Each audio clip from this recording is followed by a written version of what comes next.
No soda and junk food policy mahigpit na ipinatutupad ng MSWD sa mga daycare centers sa Calasiao, Pangasinan. May detalye si Jasmine Gabriel Galban.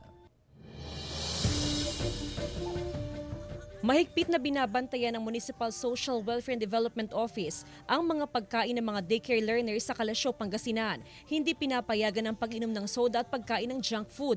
Pangunahin kasi itong dahilan ng pagiging malnourished ng isang bata. Nakikipagtulungan sa national government through DSWD, nag-o-augment tayo ng mga pondo ng national government para masiguradong maiparating yung programa nating tungkol sa kalusugan sa mga bata.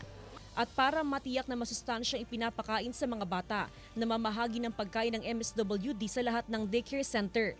Kabilang dito ang mga sariwang itlog, prutas, mga tinapay at mga masustansyang inumin. Ginagawa po natin is may multivitamins distribution at saka complementary feeding like goods na po na binibigay.